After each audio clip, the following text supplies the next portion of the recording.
আসসালামু আলাইকুম রহমতুল্লাহি বারাকাতু। আজকে আমরা অষ্টম লেসনে সূরাতুল ফাতিহার দ্বিতীয় আয়াতের বাংলা অনুবাদ এবং সহিহ উচ্চারণ শিখব ইনশাআল্লাহ। তাহলে আমরা শুরু করি। আউযু বিল্লাহি মিনাশ শাইতানির রাজীম। বিসমিল্লাহির রহমানির রহিম। আলহামদুলিল্লাহি রাব্বিল আলামিন। আর-রহমানির রহিম। তাহলে আর-রহমানির রহিম এর প্রথম শব্দটি হলো আর। এটা কিন্তু আর হবে না, আর হবে আর, অর্থাৎ এখানে র মোটা হবে। র কীভাবে আমরা মোটা করব? আমরা যদি আমাদের জিহ্বা অগ্রভাগ আমাদের তালুতে লাগাই তাহলে কিন্তু রটি মোটা হয়ে যাবে। যেমন আর। তারপর শব্দটি হলো রহ। রহ অর্থাৎ হা উচ্চারণ করা। আমরা আগেও শিখেছিলাম যে হা উচ্চারণ হবে গলার মাঝখান থেকে। আর রহ যদি আমরা এখানে উচ্চারণ করি আর রহ অর্থাৎ হা উচ্চারণ করি তাহলে কিন্তু আমাদের শব্দ পরিবর্তন করে ফেলছে। অর্থাৎ আল্লাহ সুবহানাহু ওয়া তাআলা এখানে হা নাজিল করেছে। যদি আমরা এখানে হা বলি তাহলে অর্থ পরিবর্তন হয়ে যাবে এবং আয়াতে বিকৃতি সাধন হবে। তাই আমরা সর্বোচ্চ সতর্কতা অবলম্বন করব। তাহলে হা উচ্চারণ হবে গলার মাঝখান থেকে, যেমন আর রহ। আর রহ অশুদ্ধ উচ্চারণ।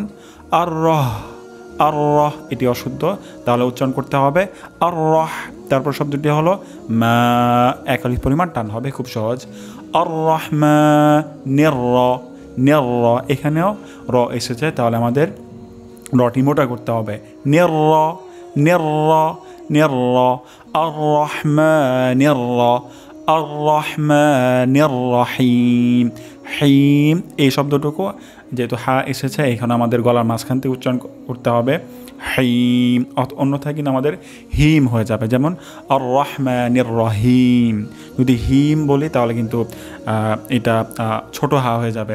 এটা বড় ধরনের ভুল এবং এটা এতটুকুই আমাদের নামাজ নষ্ট করে ফেলতে পারে।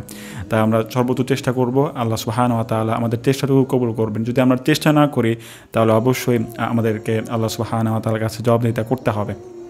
তাহলে আমি পুরো আয়াতটা আবার তেলাওয়াত করছি। আর রহমানির রহিম, আর রহমানির রহিম।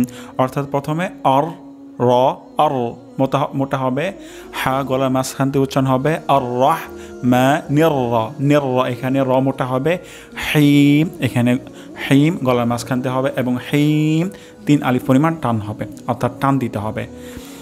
তাহলে আমি আরেকবার উচ্চারণ করছি আর রহমানির রহিম। আমরা চেষ্টা করব, আল্লাহ সুবহানাহু ওয়া তাআলা সফলতা দান করবেন। তাহলে আমরা উচ্চারণ শিখলাম, তাহলে আমরা এটার অর্থও শিখে ফেলি। আর রহমানির রহিম অর্থ যিনি পরম করুণাময় অতি দয়ালু, যিনি পরম করুণাময় অতি দয়ালু। তো আজকে আমরা তাহলে আর রহমানির রহিম এটি শিখলাম। আমরা চেষ্টা করতে থাকি ইনশাআল্লাহ। আর যদি কোনো সমস্যা থাকে অবশ্যই আপনারা জিজ্ঞেস করবেন। আল্লাহ তাআলা আমাদেরকে কবুল করেন, আমিন। আসসালামু আলাইকুম রহমতুল্লাহি ওয়া বারাকাতুহু। জাযাকুমুল্লাহু খাইরান সবাইকে।